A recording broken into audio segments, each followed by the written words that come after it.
discuss Indian Forest Conservation Act 1980. This act came into force on 25th October 1980. This is a very small act and contains only 5 sections. So there are reasons for enacting every act in this country. You all are aware of it. So reason behind enactment of this Indian Forest Conservation Act 1980 is to ensure that forest land could not be de-reserved without the prior permission of the central government. The basic aim of this act is very loud and clear in its principle, which says clearly that deforestation causes ecological imbalances and leads to what?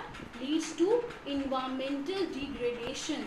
So this act basically prohibits the de-reserve of forest land by any other person or authority without the prior permission of the central government. Because due to deforestation, many problems, many ecological problems will arises automatically. So this act is basically to secure the forestation of the country. So as I told you, this act contains 5 sections, and the jurisdiction of this act is it extends to whole of the India. So second section of this act says, first you all are aware that objective and jurisdiction. Second section of this act says restriction on the de-reservation of forest or use of forest land for non-forest purpose.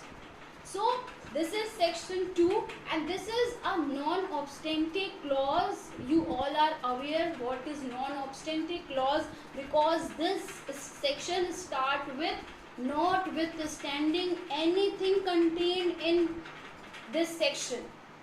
Means कुछ भी कहीं भी हो जो इस act में इस section में मेंशन है वही प्रिवेल करेगा. So notwithstanding anything contained in this section, no state government, other authority can make any order except with the prior approval of the central government. अब कौन से ऑर्डर बना सकती है स्टेट गवर्नमेंट या other authority regarding forest land, regarding de-reserve the forest land. They cannot make any order regarding de-reserve of forest land for any other purpose except with the permission of the central government. Any forest land cannot be assigned to any private person or any other authority on lease or on any sale deed or lease or mortgage. No state government, no other authority can lend, or you can say can lease forest land to any private person or other authority without the prior approval of the central government. So central government is having hold on all the state government regarding this issue, because this is a national importance issue regarding forestation of the country. Now when I said that non-forest purposes means the state cannot use forest land for non-forest purposes, that clearly means, what does it mean? It means breaking or clearing of any forest land or any portion of it for किस चीज़ के लिए? Cultivation of tea, coffee, rubber, spices, etc. or any purpose other than reforestation. But that does not include what? That does not include the development and management of forest and wildlife. Means किसी भी cultivation जो coffee से related होगी, चाय से related होगी, रबड़ हो सकता है, स्पाइसेस हो सकते हैं, ये जब आप करेंगे तो इसका मतलब होता है अगर आप किसी फॉरेस्ट लैंड की क्लीनिंग करते हैं, उसे क्लियर करते हैं, उसे की कटिंग करते हैं इन सारी चीज़ों की कल्टीवेशन के लिए, तो वो लैंड आप यूज़ करते हैं नॉन फॉरेस्ट पर्पस के लिए, बट नॉन फॉरेस्ट पर्पस में इंक्लूड नहीं होगा अगर आप उस लैंड को क्लियर करते हैं किस पर्पस के लिए, for the development and management of forest and wild life, जैसे कि चेक पोस्ट बना देते हैं, ठीक है, और एक वाइल्ड फायर काइंड ऑफ चीज़ बना देते हैं जिससे कि जो फॉरेस्ट एरिया में जितने भी अगर वाइल्ड लाइफ होती है तो वो प्रोटेक्ट होती है। सेकेंड आता है second A, section second A talks about appeal to NGT. Now you all are aware NGT, national green tribunal, which came into force under section 3 of National Green Tribunal Act 2010. So anyone who is aggrieved by the order, कौन सा order under section 2, what section 2 says? Section 2 says that state government or any other authority cannot make order for de-reserve of any forest area. So if any party or any person is aggrieved by that order, that person can appeal to National Green Tribunal against that order for claiming relief. Now section 3. Section 3 provides constitution of advisory committee. Who formed this? Of course the answer would be central government. और कितने members include होंगे इसमें? वो जो कि central government को जरूरी लगेगा पर्पस पूरा करने के लिए, वो पर्पस जो सेक्शन 2 में मेंशन है। क्या सेक्शन 2 में है? ग्रांट ऑफ अप्रूवल देने के लिए जो सेक्शन 2 में प्रोविजंस मेंशन है उनको एग्जीक्यूट करने के लिए जितने भी मेंबर्स की जरूरत पड़ती है वो इस कमिटी में होंगे। Okay, now whenever we discuss this advisory committee, automatically one question raised in our mind that who are the members of this committee. So the answer of this question is there in the rule 3 of Indian Forest Rule 2003. So rule 3 of Forest Conservation Rule 2003 says that these are the members of the advisory or this advisory committee under section 3. So one chairman, 5 members and 1 member secretary. And then who will be the chairman? The Director General of Forest under Ministry of Environment and Forest would be the chairman of this committee. So chairman would be Director General of Forest, Department of Forest under the Ministry of Environment and Forest. Now additional Director General of Forest of Ministry of Environment and Forest would be the forest member of that advisory committee, and that forest member would be acting as a chairman when Director General of Forest Department is absent.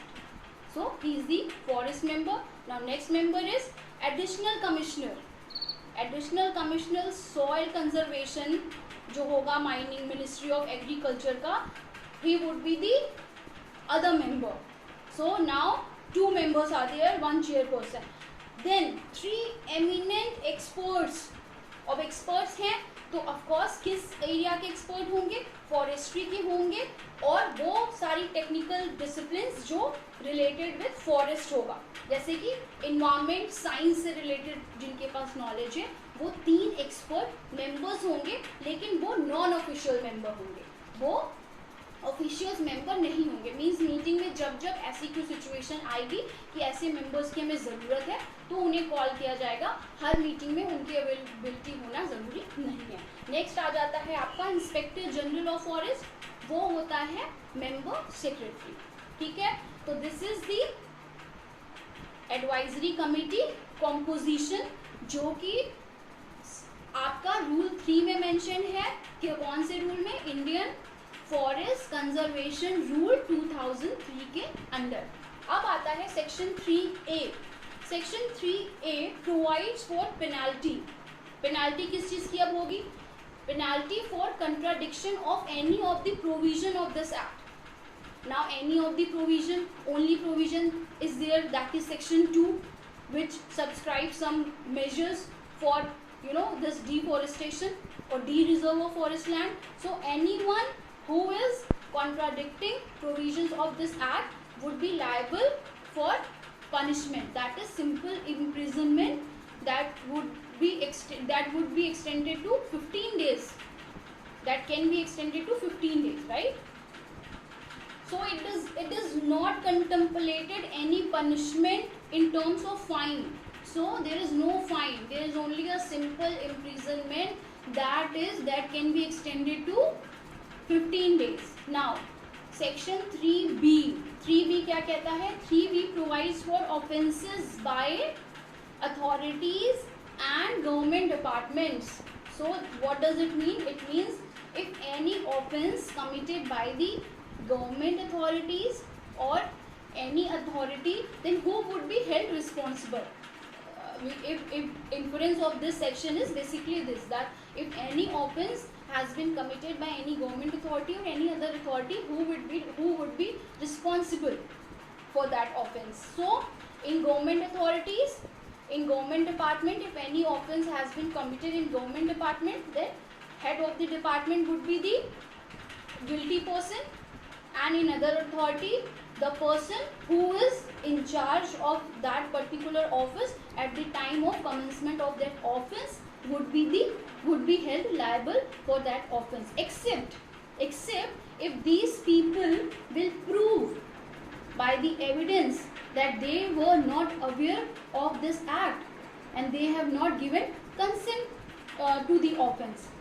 Apart from this, the people who have given their consent regarding the commission of that act, which would be an offence later on, the all persons who are involved in that would be held guilty for that offence.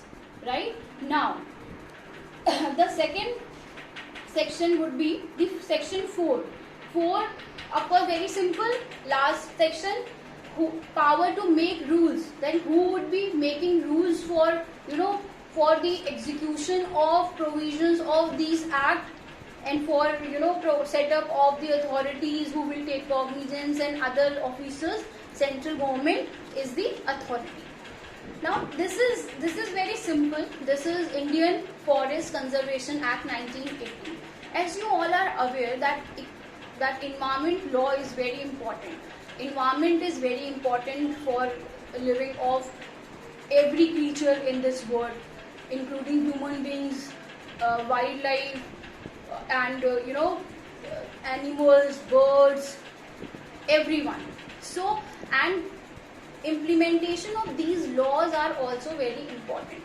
तो हर वक्त time के साथ साथ जैसे भी law बनते हैं, तो उनका जो इम्प्लीमेंटेशन होता है, उस इम्प्लीमेंटेशन के लिए सबसे जो बड़ा रोल इन्वायरमेंट लॉ में प्ले करता है वो है जुडिशरी. सो जुडिशरी जो अपने एक्टिविज्म के साथ, जुडिशियल एक्टिविज्म के साथ हमेशा जो इन्वायरमेंट लॉ होता है उनको इम्प्लीमेंट करती रहती है. सो आप एक केस भी मैं आपको इसमें डिस्कस करूंगी. One case is there. First is Tarun Bharat Sangh versus Union of India 1992 supplementary volume 2 SCC page number 488. This case is basically related with Rajasthan. What happened in this case is Rajasthan government has authorized mining operation in the area जो कि declare था forest land के लिए. ठीक है, तो supreme court ने clear cut direction दिए हैं कि जो एरिया फॉरेस्ट लैंड के लिए आपने रिजर्व किया हुआ है, उस एरिया में आप माइनिंग के लाइसेंस को इशू नहीं कर सकते. ठीक है, क्योंकि जो रिजर्व एरिया है वो रिजर्व एरिया कुछ पर्पस के साथ होता है. रिजर्व एरिया जो फॉरेस्ट के लिए हम रिजर्व करते हैं उसके बहुत सारे मेजर्स होते हैं. तो उस एरिया में आप जो है इशू नहीं कर सकते. किस चीज को इशू नहीं कर सकते? माइनिंग लाइसेंस को. Okay, second important case is RL&E केंद्र देहरादून. RL&E केंद्र वर्सेस देहरादून. सॉरी, RLE केंद्र Dehradun versus state of UP. AIR 1985 supreme court 652। इसे बेसिकली दून वैली केस भी कहते हैं, आपको ये मिल भी जाएगा डिटेल में। ग्रीन इसको दून वैली केस कहते हैं। बेसिकली इसमें इशू क्या था, जो लाइमस्टोन की टैपिंग चल रही थी, जो लाइमस्टोन की माइनिंग चल रही थी मसूरी एरिया में, सो उसके अगेंस्ट कुछ लोग, ये जो केंद्र है जो एनजीओ टाइप काम करता है, ये कोर्ट में गया। तब कोर्ट ने क्लियरली बोला कि टैपिंग ऑफ नेचुरल रिसोर्सेज, आप जो नेचुरल रिसोर्सेज की टैपिंग है वो you can not do it at the cost of environment and ecology. It will clearly violating the 48A and 51AG of the Indian Constitution. So, as you all are aware, sustainable development is very important part of the Environment Protection Act. So, Environment Law. So, आप कुछ भी ऐसा नहीं कर सकते हैं जो आपको तो आज development they they but future generation के लिए प्रॉब्लम क्रिएट कर दें. जैसा कि आजकल आप लोग खुद ही देख रहे हैं, ये जो हम सब घर में लॉकडाउन है, तो this is just because what we have interfered so much in the ecology, in the atmosphere.